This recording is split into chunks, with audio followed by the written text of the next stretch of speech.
I wanted to give my thoughts on the ascendancy. Wow, that's a difficult word. Or hand of trailer, trunk, whatever you want to call it, Chaos Monk.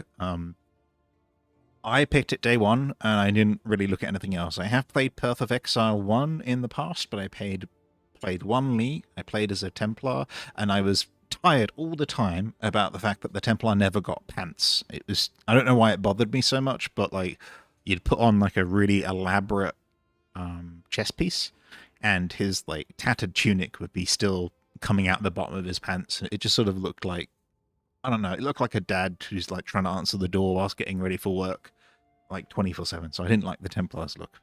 But the league I played, I believe, was something to do with plants. It might have been the tower defense one. I really don't know. They all blur together when you don't play it that much. Like I said, I only played one league, and I kind of I gave up because I lost interest. Came back here though purely because of WASD and dodge roll. Like if it didn't have WASD and dodge roll, I wouldn't be here. Anyway, I've spent about 200 hours on this particular monk. That's the only character I have. I only have experience with this particular character. I don't care to do another character right now. I don't want to go through the campaign again.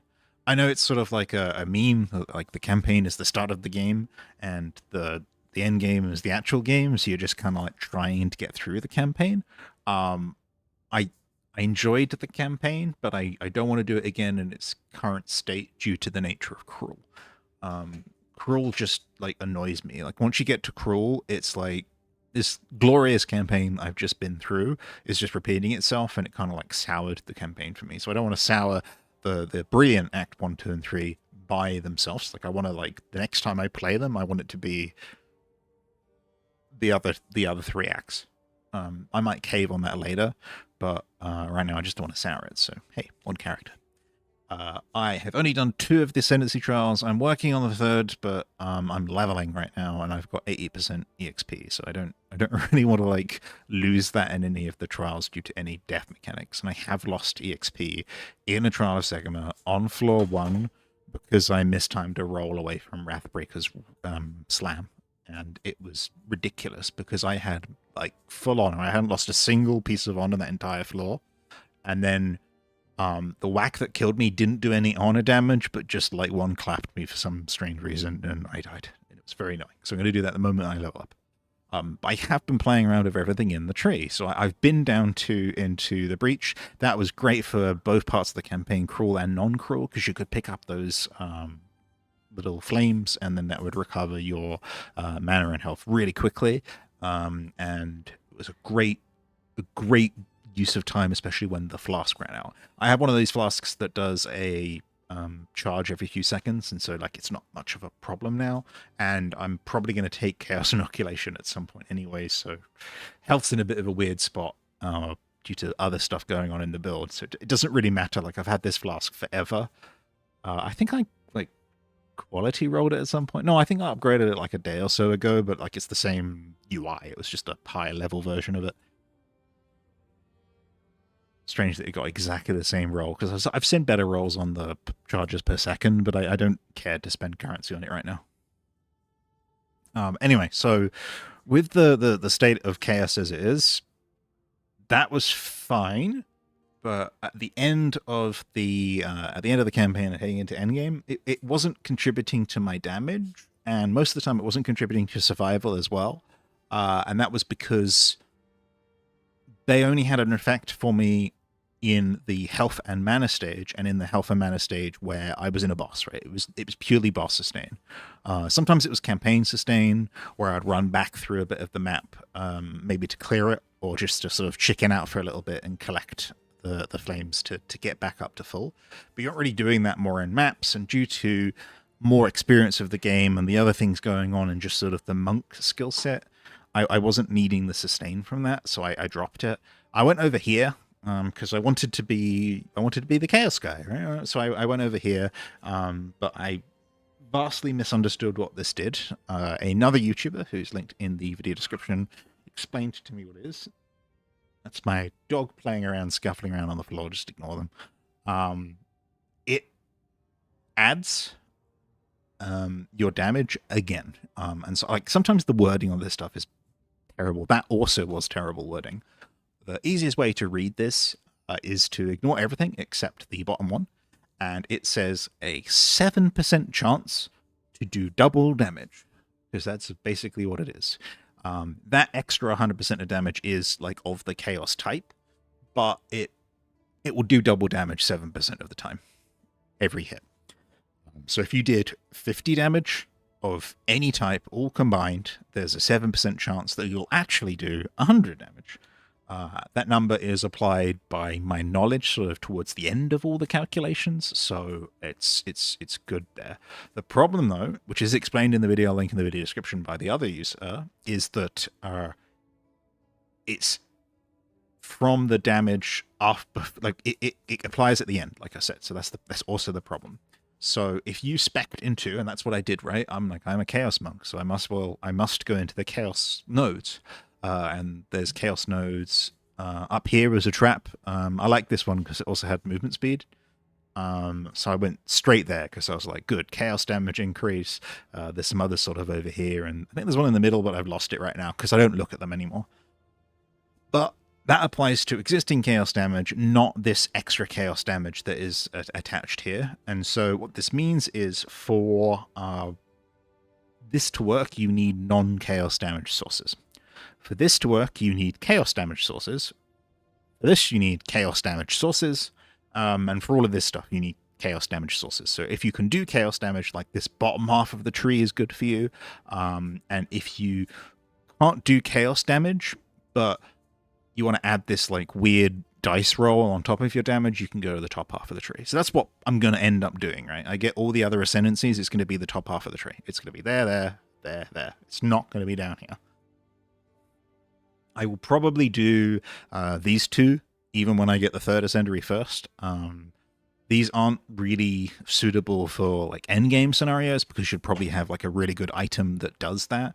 But for leveling, it will make gear acquisition while leveling a little bit cheaper because I wouldn't have to worry so much about... Can you stop, dog? About what's going on there. As for everything else, I mess with this all the time. It's just a fact of the matter, you have to get out of here. And depending on how you get out of here is like the direction that you go. I noticed that a lot of people don't do what I've done, which is like a fork. They usually come out of it via this main channel, and then they'll go sort of down and up towards the sort of intelligence area. They won't do this sort of fork early on that I've got. But once again, this is a leveling build, so there's a few things here that I might cancel later. For example, I don't need all the power charges, but they're good insurance. If I have extra power charges around and I get into a tricky situation while leveling, it can be life or death. There's also a little bit of extra mana leech here, and that's just to sort of balance up any shortcomings in mana regeneration or health that occur. And that's because over here, mana leech affects recovers energy shield. So basically what this means when you put everything together is if I do more damage, I recover more energy shield. If I'm not doing damage, I do not recover energy shield. So to sustain, I need to do damage.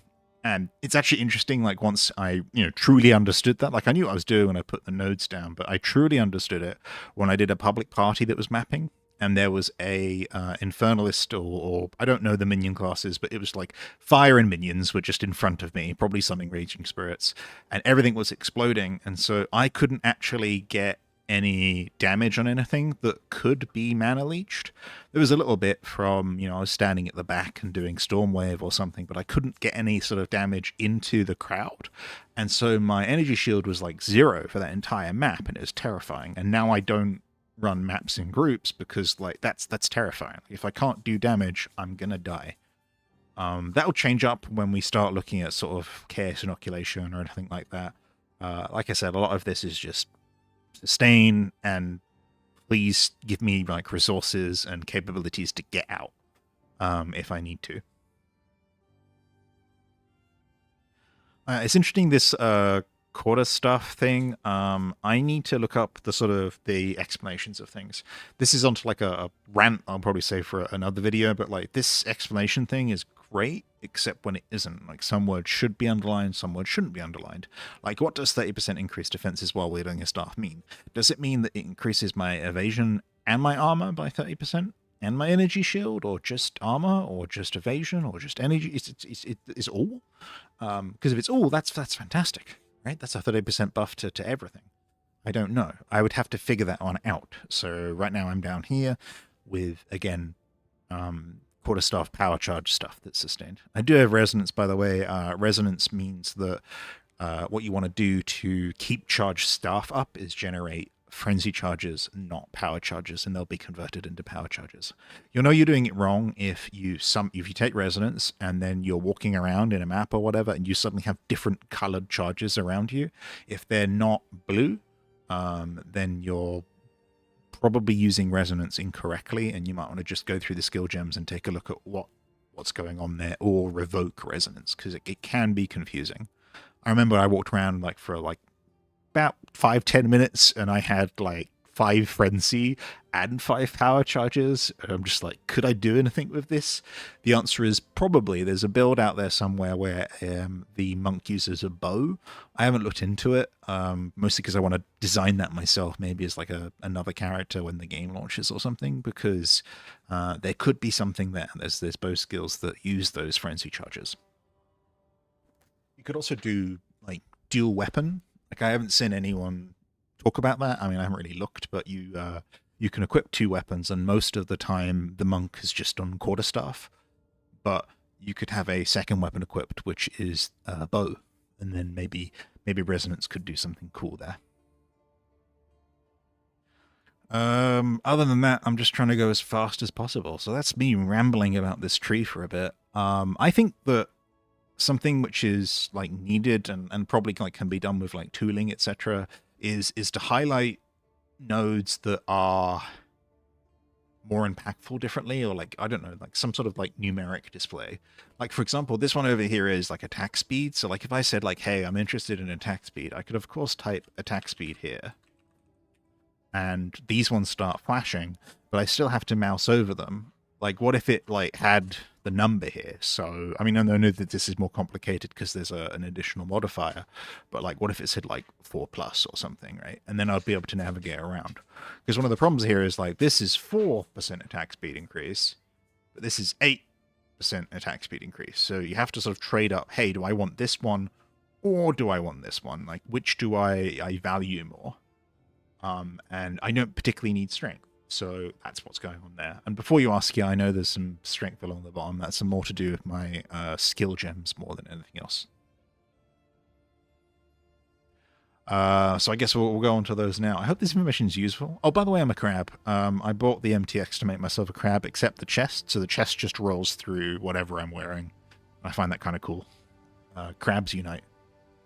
If we go into my gear, this is by all means nowhere near top tier gear. Again, this is leveling gear, but I have spent some currency on it. So the most expensive items I have are the amulet and the quarterstaff. I don't remember what I spent on them, and prices are fluctuating so much that I wouldn't want to say. And if I do say, someone in the comments is going to be oh, you overpriced for that, and it's yeah, we'll talk about that more if I ever do a video on trading. I know what I'm doing. I've done it in other games. It is a little bit more complicated here, but I get it, right? Sometimes you're going to buy stuff too expensively. Sometimes you're going to buy stuff too cheaply. At the particular time that I grabbed this stuff, it was a good deal for me, so I went ahead and bought it. You shouldn't try and copy the prices, so I'm not even going to mention them. You can go look for current prices if you're interested in anything here. So here's the quarterstaff. It was the best I could find in the current price range. It's important to add together the physical and fire. I mean, there is mathematics where it's hey, they're immune to fire, or fire doesn't work, etc. I kind of just ignore that stuff to kind of figure out in a general use case, or I'm just going to go mad, right? I'm leveling. I don't need to min-max this. I just need to sort of generally trend upwards. I was actually more interested in the leeches down at the bottom there, because it let me get rid of some mana regen, and I might be able to take that down further. You probably noticed some additional mana leech things on my skill tree. I probably don't need them due to the fact that they're here. If there was a 5% leech, I could drop that just by this being here with leech. It leeches health and mana, which is really cool for leveling, because it adds to that whole energy shield recharging thing from the ascendancy that means that, like, if I am attacking at a regular speed and there's not any big slams or you know, big damage things on me, I'll be fine. Like, I'll be absolutely fine. I just need to keep attacking. If I stop, then interesting stuff happens. So I kind of have to worry about stuns and stuff like that. You'll see if I do some mapping in a minute, maybe I'll hit cut and do another video where I like roll in, do a few attacks and roll out. That's when it's like a risky mob and I can't risk being stopped. Like, I have to keep moving. It is good because the first thing I heard about the monk from like promotional stuff was the monk is all to do with momentum. It's like, yeah, it's particularly whilst I'm leveling, I don't want to get, you know, insta one-shotted and lose all this EXP.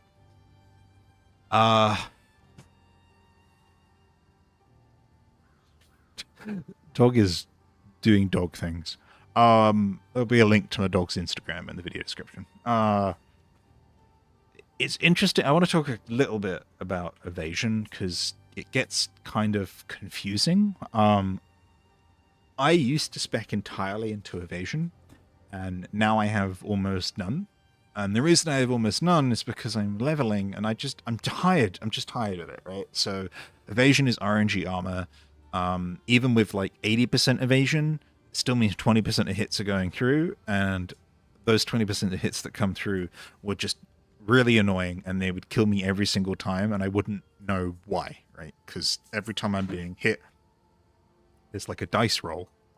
Sometimes that dice lands on bad numbers, and sometimes like multiple dice roll and they all land correct, and it would be like multiple people do a slam in the same spot. The evade roll fails multiple times for both of those slams, and one of those slams crits, and I would just get clapped. And I'm just like, I'm not doing it right now. I might do it again endgame, because endgame is endgame. You can, you know, tweak and min-max everything. But right now, evade is just not there. I do have some evade, and I do have some nodes that go into evade. And that's just because what I'm doing right now is I'm kind of making like a tiered firewall before it gets to my actual health. So it is at 18% now. It was 20 earlier. Sometimes it goes up during the map. It depends on a bunch of other buffs and stuff. Sometimes I run Wind Dancer back on, which will buff it a little bit. I used to run Ghost Dancer when I had like 80% evasion. I still have that gear in my stash. I'm tired of being clapped. It's not, I don't want it. So I'm running armor and ES. Again, the reason for armor and ES is because, again, there's that file, right? I don't want to, like, if the ES goes down, which it can, is I can't get perfect gear, and I don't have enough room on my passive tree because I'm leveling to get all the things I need for ES to work or for CI to work or anything like that. But if the energy shield fails, then there's also 40% armor. So it's like stacked. That's also why on the passive, you may see this one weird up here. This is another one of these like firewalls before I die, and these are all taken because I'm just so goddamn tired of just walking through a map that's like level 69 and dying. It was terrifying. I couldn't run even tier 2 maps because I was just dying until I made the changes that I'm showcasing. As for skills, there's a bunch of gems here. I really struggle with gems because they all look the same to me. Like, I would love for like this image of the gem to be like really big on the right there rather than that sketched art, and then I'd be able to tell the difference. I just have to read them though. I've noticed a lot of people don't have any in Quarterstaff Strike, and I don't understand if I should or shouldn't. Because while Tempest Flurry is a spell, I'm hitting them with my Quarter Strike, so I don't know if I need to move some of these around. I haven't touched them in years though, so I'm just gonna skip Quarterstaff Strike and probably redo it after this level video. I have Falling Thunder. Falling Thunder is a panic move for me while I'm leveling. It's sort of just, hey, I have extra power charges, hence the power charge passives. Something's going wrong. I'm going to Falling Thunder and then roll away. Handed Chola is the applying of debuffs. The debuffs that you usually have are like the crit ones, but I've got 50% more chance to shock, Enfeeble, and conductivity. So combined, it gives me like a little bit of both, right? I apply a little bit of lightning resistance reduction. That's a weird phrase. And I apply a little bit of damage reduction, so survivability. Grim Feast is on. I hate the support gems that come with most passives. I'll show you what I mean, I guess, now. If we go up here, grab a support gem.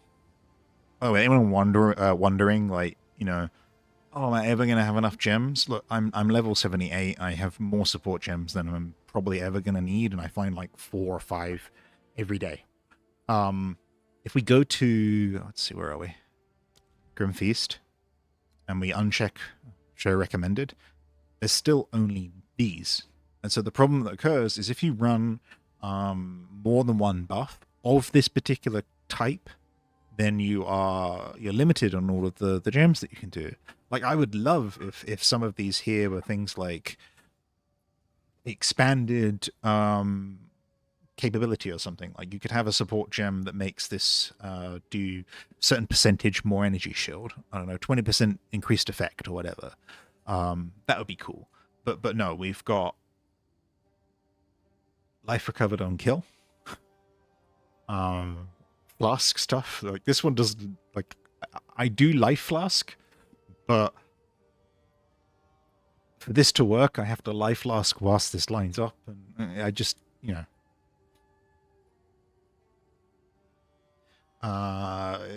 this is accuracy rating. Doesn't matter. I'm a monk. And this is mana regen, which I do have because it does help a little bit. But like, I please, I know it says Coex, please. Like, Herald of Thunder is different because it's a herald. It can do like a whole bunch more. So like, there's plenty of choice here. Same thing, I believe, happens either in Combat Frenzy. Do I have Profusion on this one? Yeah, I do. Okay, cool. I should. Again, there's not enough here. There's not enough. So that's passives anyway. I'm just rambling. Hope you enjoy rambling. I'm famous for it. All the other gems are sort of stock. The ones that aren't are in the area of like Bell and Staggering Bomb, which I still use for large bosses and stuff like that. Tempest Bell, very interesting combination that you can do here that I do see people use, but I just want to double check that everyone knows it, which is that you can break armor and generate rage. We'll talk about that one in just a moment. Actually, no, just those two then. So this breaks armor and does rage, and rage means like you do more attack damage when you have more rage. And the way that it works for the bell is the more times you hit the bell, the more attack damage you do. So it's like a no-brainer. And when you combine that with this limit thing, it means that you can basically have 2 bells. And so in like really tough targets, you'll actually see me double bell, which is really cool. The bell doesn't last as long, but doesn't need to last as long, because about that momentum thing, right? Monk should always be moving. So in a big boss that's got like an axe swinging, let's say the gorilla in Act 3, I'll like bell whilst he's swinging right, and then as he moves to like swing left, I'll roll and bell again on the left, and that way I don't have a time where there isn't a bell. So that really helps. The font of mana is like really important for bosses that when you're with allies, it does affect you. And so if you have mana issues, you can do it, but like it's a really great one for like running as a party, and that's something I support. I know a lot of players might not support that. I see it all the time in global chat. They're like, can I get help with a boss? And someone's like, get good. It's like, you just like let people have fun, right? So there's also a font of health or something, but like font of mana basically means you drop the bell down, you'll get more mana, but it also applies to allies. So if you've got like another monk nearby that's struggling with mana, you can like sometimes triple bell and have enough mana to just be melting. Staggering Palm fully breaks armor when inflicting a heavy stun. So you know when that like gold icon appears above someone's head? What you can do is you can stagger them, and that's, as far as I understand it, a heavy stun, so it also breaks their armor at the same time. So what happens is they go down to their knees, and can't attack for a second, you're next to them because palm attacks make you fly towards the enemy. You drop a bell on them, sometimes double bell, and then do everything else. And then all the lightning stuff kicks in. So it's like an extra thing. There is a build here that doesn't use lightning in the monk area, and I really wanted to go for it, but like I just need to I'm tired. I want to level, and I was struggling with that, and this is just the way to do it. It's the way to do it. This is at 12k. Sometimes it's at more than that. It's highly dependent on like weird buff stuff that happens. A tip for that, by the way, when we get inside the map. Most of this other stuff is like standard or stock, or I'm just ranting right now. You will see a lot of green gems and red gems, and that's why I've got the extra strength. Charge Staff's persistence is because, again, I'm scared, right? I'm scared. Like, this will go away the moment I'm done leveling, and it doesn't really matter. But all of this is like sustain and a reasonable level of damage. So with all that being said, I'm going to run a tier 8. I'm not going to juice it or anything like that. And the reason is because I'm leveling tier 8. I'm at 80%. It's fine. I'll make some experience here. I see 6% experience gain on a tier 8. Perfectly fine by me. Something I'll see a lot of people do in games like this is they will not use stuff when they see it. Like, I've used every gem cutter prism, every glass blowing bauble. They're like, oh, they're worth so much money. It's like, it doesn't matter, right? You're leveling. You're just trying to survive. So what happened there is I use Stormwave, which is currently where I generate power charges. It allows me to be at the back and be confident that I have power charges before I go in and start killing them. This is a lot slower than, you know, the people that have got Flicker Strike, but those are end game. I'm leveling. I want to be safe. I also like the dynamicness of it, right? I still have to think. I don't just blast them out.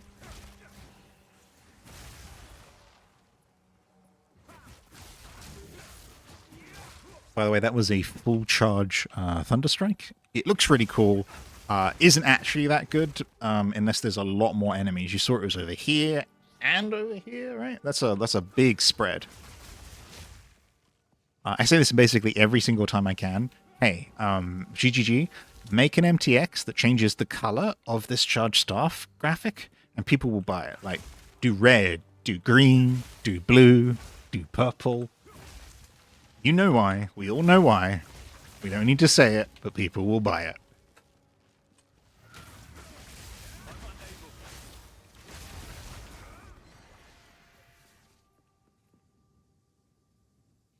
Oh yeah, I don't have a loot filter. If the item says tier 2, I'll usually grab it, and I'm picking up blue belts white belts right now, because some guy in global chat 2 hours ago was playing 1 exalt per white belt, and I'm just like, cool, I'll get belts for you.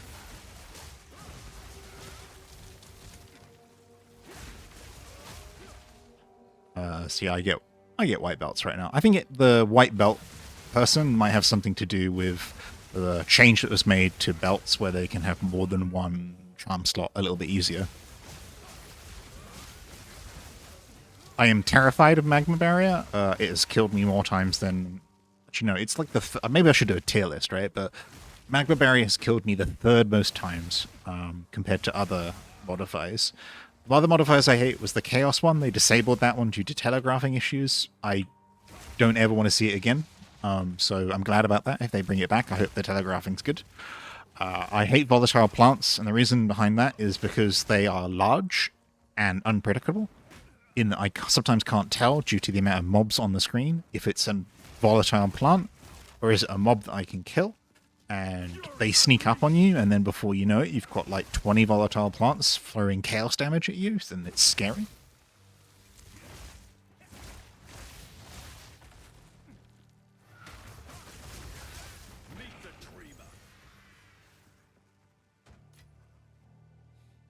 I pick up all quarterstaffs as well because, like, I'm a monk and I understand quarterstaffs. It means I can value them quite quickly.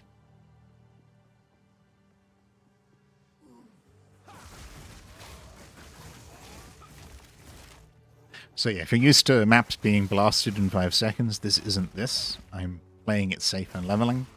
I deliberately picked a map that was open. This is the savannah. I avoid Maya like the plague. Again, I can do a tier list if you want.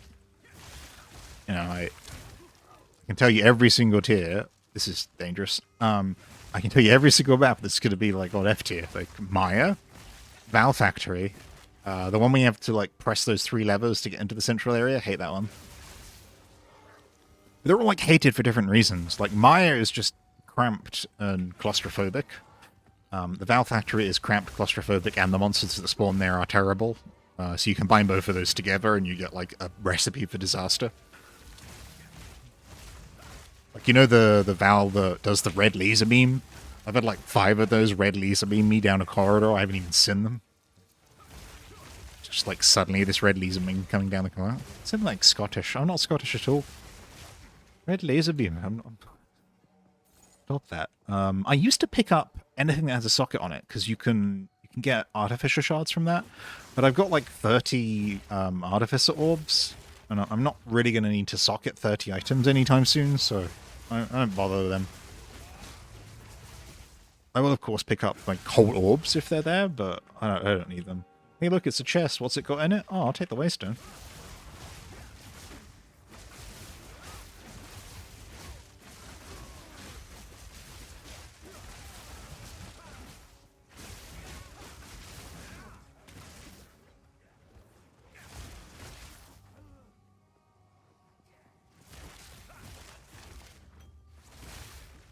So you see the problem right now? I don't have any power charges. And so I've got low energy shield. I got a power charge, charged up charged stuff, energy shield's back up. That shocked ground is damaging it. Grim Feast here, though, is helping. You won't see it right now, but you'll see it towards the end of the map. I'll just be running around with like 5,000 energy shield that I'm not entitled to. This guy's a bit scary for some reason, so I don't really want to go in on him with a bell. Yeah, see? I wasn't able to do enough damage because he frosted me. I missed the correct combination for that. It's almost like a fighting game sometimes.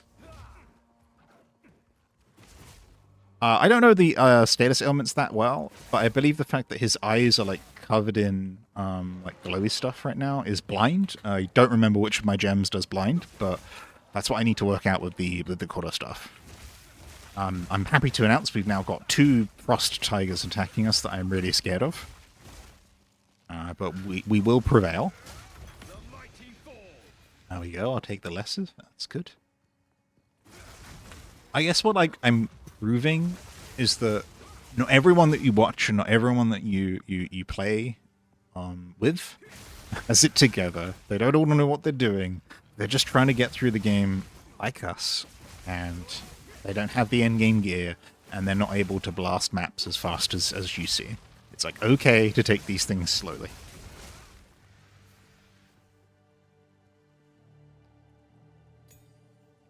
I always take the skill gems. You can usually sell those to desperate people. The price won't be good, but maybe bulk exchange for them will be something in the future. I don't want to run out because I make frequent changes to everything, and so if I've always got excess skill gems, I'm always able to make those changes. When we get to, like, you know, the loot filter era, I won't need those, of course.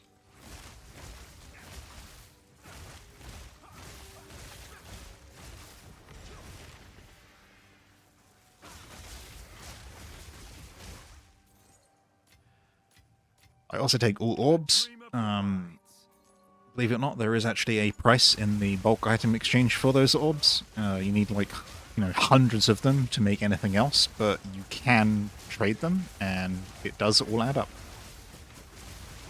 Like right now, if I had an emergency, for example, I don't know, like a piece of gear I accidentally deleted or something, or I just needed a support gem like I was talking about, I could sell, I think I've got like 500 of those orbs for like maybe half an exalted or something. I don't know. Like, whatever it is on the currency exchange, I'd make it work. It's a bit like that, like coin jar or piggy bank you've got somewhere that's full of currency that you never use anymore. No one uses coins, but you keep them around because, like, hey, maybe one day you'll buy a Big Mac with it. Who knows?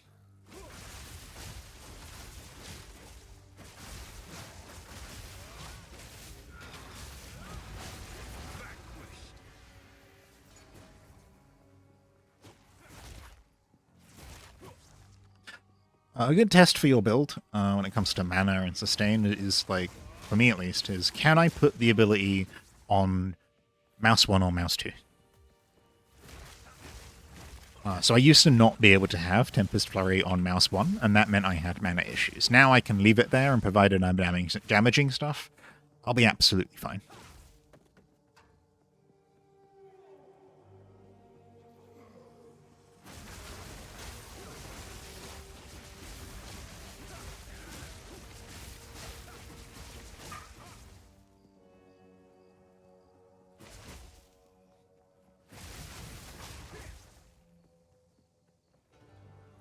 Alright, we've got to the point where I can just run clean across the map and find the last boss now, which is great. How many mobs we got left? More than 50, great.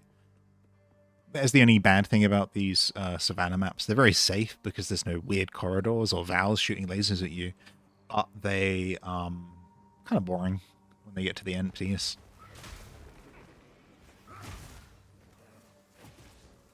Alright, yeah, they've got plants or something? Yeah, they got plants, so this is going to take a while because I'm scared of plants.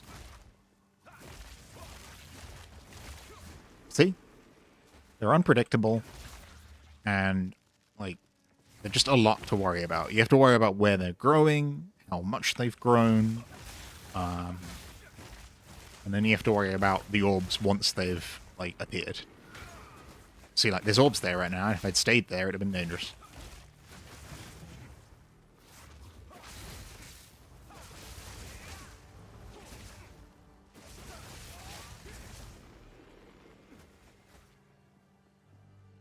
Take that chest.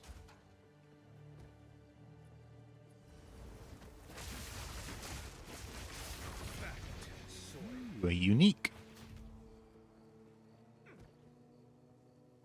Now I need to bait those. Good, good. Let's take a look at the... go away, shake throat shambler of the what?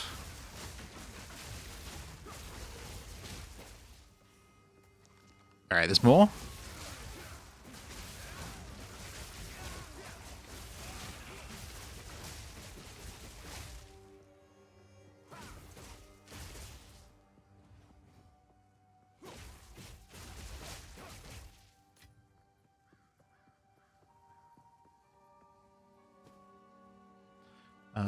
Take the shard as well. Alright, so people ask, hey, why do you carry scrolls once you've got the man that can identify them for you?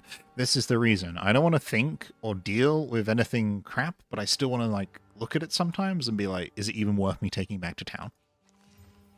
No. No. No.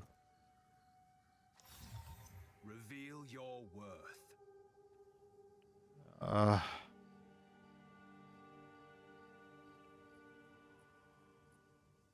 That's terrible.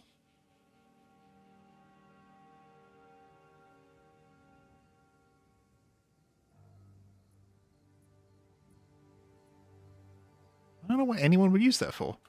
What are these rolls?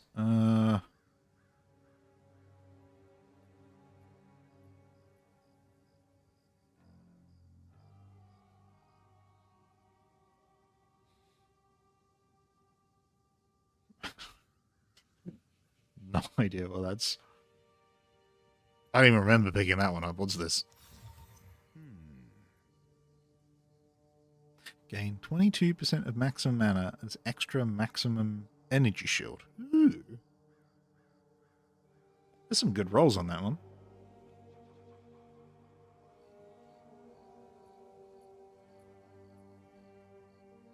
Alright. Apparently it's worth a divine. Alright, let's double check. So 25, 50, 50, 22. Search. Divine, divine, divine, divine, divine.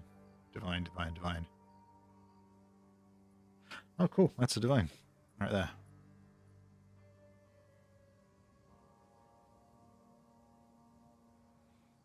See if they sell corrupted.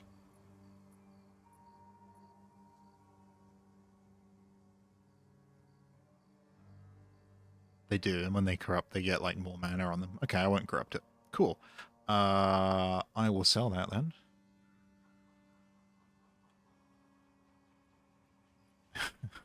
Whereas this is trash. If it's one exalt, it's not worth listing. When it's a unique, it's just not worth listing. This is that's the one I picked up. I will take everything else back with me. That's got good resistance rolls. I might just chaos that one, see if anything happens, and then get rid of it. That's the white belt I wanted to keep. No, actually, that guy went offline ages ago. Yeah, well done.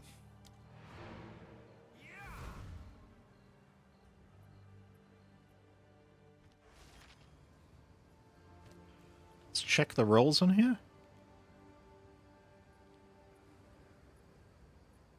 That could go as high as 30, so it's like a mid-tier roll. Let me check this again.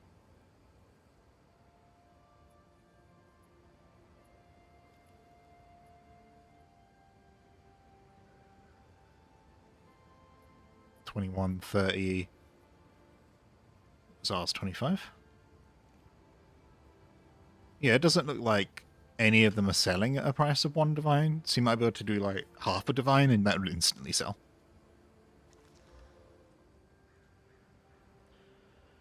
That I'm keeping. That was going to chaos, yeah.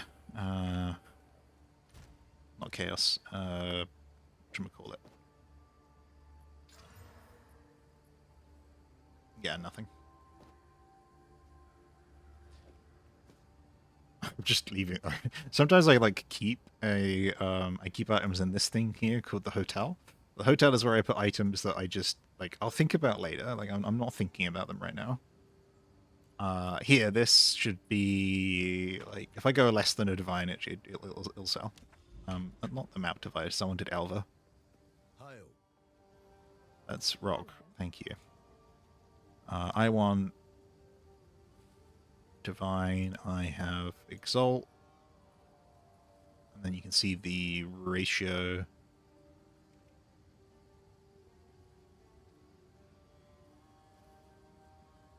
No, I want one. There we go. I don't know why I had 5 there. I was confused. Yeah, so 71. So as I can only find that amulet for 1 divine. And it's a slightly lower roll.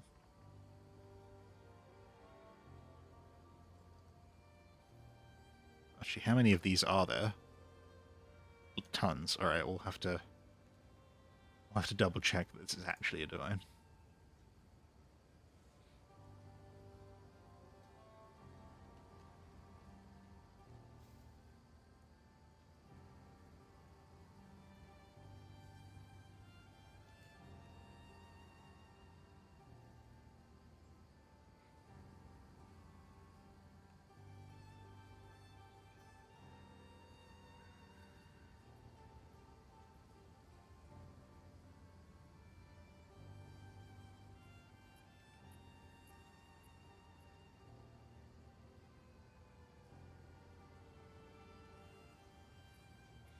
Odd. Yeah, cheapest it's going for is a 25 exalted. So yeah, I'll put it up for 20 and it'll just go. Sometimes it's more important to just sell it rather than worry about it.